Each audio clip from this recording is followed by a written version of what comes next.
It's 1997 in Brazil, and a 23-year-old guy is swimming in the Amazon River with his friends, probably having the time of his life. You know how it is. You're in the middle of nowhere having fun in the water when nature calls. So our guy swims a little away from his buddies to do that thing we've all done in pools or rivers. He starts relieving himself in the water. What could possibly go wrong, right? It's just a quick business transaction with Mother Nature. That's when a tiny Candiru fish catches the scent of uric acid in his urine. This 5-inch parasitic catfish with backwards-facing spines thinks it's found the perfect fish gill to latch onto, except it's not a fish gill. The little guy starts swimming straight toward the source of the smell and goes directly where no fish should ever go, right up the stream into the most private part of our victim's anatomy. Instantly, the guy realizes something is horrifically wrong. The fish's spines lock it in place like a biological anchor. His friends think he's joking until they see the panic in his eyes. He somehow manages to explain that he's feeling intense pain, like something that entered his special area. His buddies instantly help him out of the water, realizing this isn't a prank. Without wasting any time, they carry him to their car and race to the nearest hospital. There, doctors perform a 2-hour surgical procedure to extract the uninvited fish guest. The guy survived and made a full recovery, but I'm betting he developed some serious trust issues with Amazon wildlife. It's 2015 in the Pacific Ocean, and an unnamed fisherman is about to discover that sometimes the smallest predators create the biggest nightmares. He's out on his fishing boat during an early morning trip, probably hoping to catch some tuna or marlin before the sun gets too high. Everything's going perfectly until a rogue wave or engine failure causes his boat to suddenly capsize. Within seconds, he's thrown into the open ocean, clinging to debris and trying to stay afloat. The nearest shore is miles away, and he's completely alone in deep water. What he doesn't know is that he's entered the hunting grounds of cookie-cutter sharks, tiny 2-foot sharks that most people have never heard of. These little guys have a horrifying specialty. They use suction and rotating jaws to scoop out perfect circular plugs of flesh from their prey, like living hole punchers. As our fisherman treads water in the darkness, the first shark latches onto his torso. Using its circular jaw, it rotates and creates suction, then literally scoops out a round chunk of his flesh about the size of a tennis ball. The bite goes 3 inches deep, creating a perfect crater in his body. But here's the nightmare part. Where there's one cookie-cutter shark, there are usually more. A lot more. More sharks start attacking from different angles. One takes a chunk from his thigh, another from his back, then his arm. Each bite removes a perfect circular piece of muscle and tissue, like someone using a melon baller on human flesh. Within minutes, the fisherman's body resembles Swiss cheese. Dozens of perfectly round holes covering his torso and limbs. Each wound is leaking heavily, and he's losing massive amounts of vital fluid from multiple sources at once. The poor guy goes into shock as his body can't handle the rapid loss of circulation. He becomes dizzy, weak, and panicked as more sharks continue their feeding frenzy.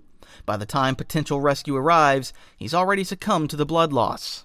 The autopsy later described his body as having more holes than solid flesh, killed by creatures most people consider harmless. It's June 11th, 2021 off Cape Cod, Massachusetts, and 56-year-old lobster diver Michael Packard is about to become the real-life Jonah.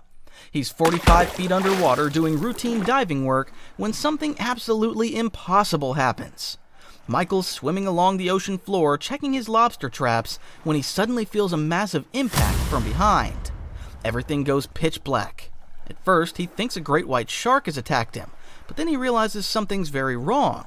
There are no teeth, just soft pressure surrounding his entire body. That's when the horrifying truth hits him. He's inside a whale's mouth.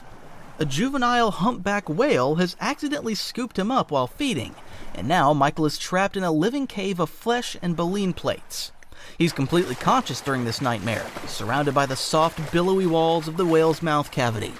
His scuba regulator is still working, so he's breathing normally while processing the fact that he's been swallowed alive by one of the ocean's largest creatures.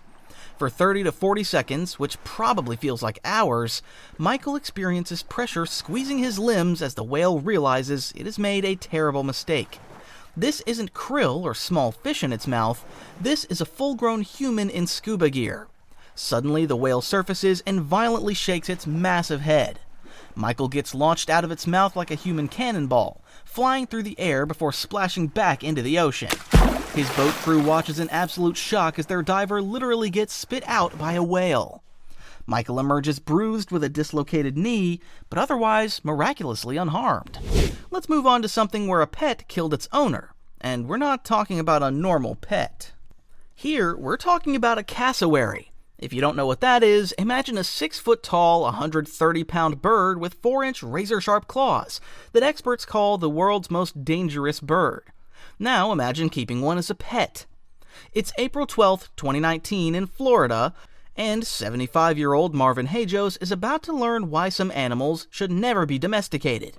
Marvin's an exotic animal breeder who's been keeping this massive cassowary on his property, probably thinking that he's got everything under control. He's doing routine work near the bird's enclosure when he trips and falls by the fence. Maybe his age caught up with him. Maybe he just lost his footing. Doesn't really matter now. What matters is that he's suddenly on the ground, vulnerable, right next to a territorial predator. The cassowary sees Marvin lying there and apparently decides this is either a threat or an opportunity. In one explosive moment, this giant bird launches itself at him with lightning speed. Those 4-inch claws start slashing across his face, neck, torso, and limbs like living knives. Within seconds, Marvin has over a dozen deep cuts covering his body. One slash severs his brachial artery, a major vessel in his upper arm, causing massive fluid loss. He manages to call 911, shakily pleading, "Send an ambulance, please!" Paramedics arrive 14 minutes later, but it's too late. Marvin becomes only the second person in recorded history to be killed by a cassowary. Turns out keeping a prehistoric killing machine as a pet isn't the smartest idea. So for the next one, we are traveling to India. It's 2018, and a 25-year-old laborer is installing an elevator in a new high-rise building. You know, the things you use every day without even thinking about how they might kill you. It's routine work, nothing he hasn't done before. He's half in, half out of the elevator car, making some adjustments to the door mechanism, when something goes catastrophically wrong. Maybe it's a wire crossing, maybe someone hits the wrong button, but suddenly the elevator starts moving. And not slowly, this thing drops like a stone, plummeting 10 floors in seconds. You can see where this is going, and no, it's not pretty. But remember, he's only partially inside the elevator. As this multi-ton metal box plummets down the shaft, it literally tears his body in half at the waist. His lower body goes with the elevator, crashing to the bottom of the shaft, while his upper torso remains at the top floor. Now, here's the truly horrifying part that'll keep you up at night. Despite being literally torn in half, this poor guy doesn't die instantly. He remains conscious for nearly 5 minutes. He's trying to talk to his coworkers, completely unaware that everything below his waist is gone. His colleagues just stand there, frozen in shock, unable to do anything but watch as the life slowly drains from his eyes.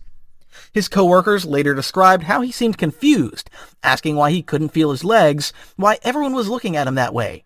Can you imagine the psychological horror of not only witnessing that, but being the person experiencing it?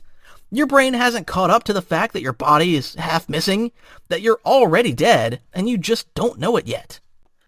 Now, if you enjoyed this video, you're gonna love this one, so don't miss.